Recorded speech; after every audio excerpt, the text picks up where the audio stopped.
Star Wars और कहानी का आगाज। जमीन की तख्लीक से पहले कहकशां के मरकज में एक शानदार कहकशानी जमहूरिया मौजूद थी। इस जमहूरिया का दारुल हुकूमत और सबसे नुमायां शहर कोर्सकांट था। यहां एक गिरोह रहता था जिसे इंतहाई जंगजू कहा जाता था और वही कहकशां में अमन व अमान कायम रखते थे। इन जंगजुओं के पास एक फितरी और पुरस्रार ताकत थी जिसे इब्तिदाई कुव्वत कहा जाता था।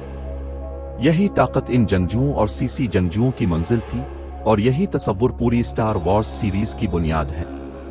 ये फिल्म 23 साल पहले रिलीज हुई थी, मगर आज भी बेशतर फिल्मों को मात देती है। कहानी कुछ यूं शुरू होती है। तनाज़ा और जंग का आगाज। जमहूरी पार्लियामेंट ने कहकशां की सरहदों पर भारी टैक्स लगा दिया, जिससे तिजारती इत्तेहाद सख्त नाराज हुआ। मित्जता इत्तेहाद के बेड़े ने नीली सैयारे पर हमला करके तमाम लेन देन रोक दिया। मामला सुलझाने के लिए पार्लियामेंट ने दो जंगजू कोईगान और उसके शागिर्द ओबी-वान को मुज़ाकरात के लिए भेजा। जैसे ही वो खलाई जहाज पर उतरे, ओबी-वान को एक बुरा शगुन महसूस हुआ। फौरन ही उन्होंने लॉर्ड सीसी से राब्ता किया। लॉर्ड सीसी ने पार्लियामेंट की परवाह न की और हुक्म दिया कि दोनों जंगजुओं को खत्म कर दिया जाए। कोईगान और ओबी-वान ने अपनी ताकतवर तवानाई से इत्तेहाद के रोबोट्स को पलक झपकते ही तबाह कर दिया। लेकिन अचानक एक डिस्ट्रॉयर रोबोट नमूदार हुआ जिसके पास हिफाजती ढाल थी। इसके सामने दोनों को वक्ती तौर पर पीछे हटना पड़ा। इसी दौरान नीली कबीले की मलिका ने इत्तेहाद की साजिश को भांप लिया। ये वाज़े तौर पर नीली सैयारे पर कब्जे की कोशिश थी। मलिका ने पार्लियामेंट को मदद की दरख्वास्त भेजने का इरादा किया, मगर इत्तेहाद ने तमाम मुवासलात काट दिए और एक बड़ी मशीनी फौज तैयार कर ली। कोईगान और ओबी-वान ने नई हिकमत अमली बनाई। वो मुख्तलिफ जंगी जहाजों में छपकर इत्तेहाद के बेड़े के साथ नीली सैयारे पर उतरे। वहां कोईगान ने इत्तेफाकना एक मकामी शख्स जियाजिया को बचाया, जो कानगेन कबीले से ताल्लुक रखता था और निहायत ज़हीन था। कोईगान को फौरन ख्याल आया कि कानगेन कबीले की मदद से तिजारती इत्तेहाद का मुकाबला किया जा सकता है। यूं वो दोनों जियाजिया के साथ कानगेन के खुफिया शहर, ये एक ज़ेरे समंदर शहर था जो तवानाई के कारखानों से घिरा हुआ था। कोईगान और ओबी-वान ने अपनी नीयत और मकसद कानगेन के सरदार को समझाया, मगर सरदार ने नीली कबीले की जिंदगी और मौत की परवाह न की और दोनों को शहर से निकाल दिया। जब उन्हें मालूम हुआ कि जियाजिया को सजा दी जाएगी, तो वो इसे साथ लेकर वहां से निकल गए। जल्द ही शहर से निकलने के बाद उन पर बड़े बड़े समुद्री इफरीतों ने हमला कर दिया। एक बड़ी मछली छोटी मछली को निगल रही थी और सबको जान बचाकर भागना पड़ा। खुशकिस्मती से वो सब जमीन पर वापस पहुंचने में कामयाब हो गए। इसी दौरान नीली कबीले का शहर इत्तेहाद की फौज ने कब्जे में ले लिया। उन्होंने मलिका को गिरफ्तार करके मजबूर करने की कोशिश की कि वो मुआहदे पर दस्तखत करे ताकि हमला कानूनी करार दिया जा सके। लेकिन नाजुक लम्हे पर कोईगान और ओबी-वान बरवक्त पहुंचे और मलिका के लोगों को बचा लिया। नीले सितारे की तमाम मुवासलात बंद हो चुकी थी।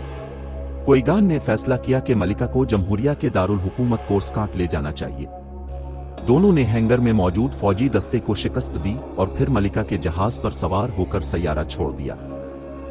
रास्ते में इत्तेहाद ने उन्हें रोक लिया और शदीद हमला किया। नीली कबीले की हिफाजती ढाल टूट गई। इसी नाजुक वक्त में रोबोट अलिफाटू बेटों ने अपनी जान खतरे में डालकर हिफाजती ढाल को दुरुस्त किया और सबको बचा लिया। मगर जहाज का सफर स्पीड इंजन खराब हो चुका था। उसे मरम्मत और ईंधन की जरूरत थी। इसके सिवा कोई चारा न था कि वो टेटवेन नामी सहराई सैयारे पर जाएं। जब लॉर्ड सीसी को खबर मिली कि मलिका फरार हो गई है, तो वो सख्त मायूस हुआ और अपने शागिर्द इस्मोल को मलिका को गिरफ्तार करने के लिए भेज दिया। इसी वक्त मलिका का जहाज वीरान टेटवेन पर जा उतरा। जहाज के उतरते ही दोनों शागिर्दों की ताकत में खलल पड़ा। ओबी-वान जहाज की निगरानी के लिए वहीं रहा, जबकि कोईगान बाकी लोगों के साथ टेटवेन के पेचीदा बाजार में जहाज के पुर्जे ढूंढने निकला। अनिकुन और पैडमे। कोईगान एक छोटी दुकान पर गया जहां खुशकिस्मती से मतलूबा पुर्जे मौजूद थे। वहां एक नन्हा गुलाम अनिकुन काम करता था। वो पैडमे से बात करके बहुत खुश हुआ और इसे फरिश्ते की तरह सराहा। इसके नजदीक पैडमे सबसे खूबसूरत मखलूक थी जो उसने कभी। रेत के तूफान के दौरान अनिकुन ने गरीब लोगों को देखा और उन्हें अपने घर ले आया। अनिकुन पैदाइशी तौर पर निहायत ज़हीन था।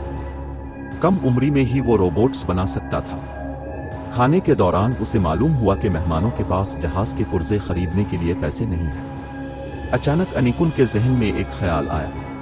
वो उड़ान के मुकाबले में हिस्सा लेकर उनके लिए इनामी रकम जीत सकता था ताकि जहाज के पुर्जे खरीदे जा सकें। शर्त यह थी कि अगर अनिकुन जीत गया तो उन्हें तमाम इनामी रकम मिलेगी और सिर्फ पुर्जे लेना होंगे। कोईगान ने सबकी तकदीर अनिकुन के कंधों पर रख दी, क्योंकि इसे महसूस हुआ कि इस लड़के के अंदर एक गैर मामूली ताकत है। अनिकुन की मां ने कोईगान को बताया कि अनिकुन का कोई बाप नहीं है। वो पुरस्कार तौर पर हामला हुई और अनिकुन की पैदाइश हुई। इसकी शनाख्त एक राज थी। रात ढलने पर कोईगान ने ओबी-वान से कहा कि अनिकुन के जिस्म में मौजूद ताकत को परखे। नतीजा देखकर दोनों हैरान रह गए। अनिकुन के जिस्म में ताकत की सतह 20,000 पॉइंट से ज्यादा थी। टिटवेन पर कभी किसी के पास इतनी ताकत नहीं रही। ये लड़का बिल्कुल आम नहीं था। कोईगान ने फैसला किया कि अनिकुन को टेटवेन से ले जाए। इसी वक्त इस मुर्सब ही टेटवेन पहुंच गया। उसने मलिका को ढूंढने के लिए कई ड्रोन्स भेजे। दूसरी तरफ उड़ान का मुकाबला शुरू होने वाला था। तमाम मुकाबला करने वाले जमा हो गए। कोईगान अनिकुन को हौसला देने आया और उसने नई जंग की सबसे मशहूर जुमला कहा, फौज तुम्हारे साथ है।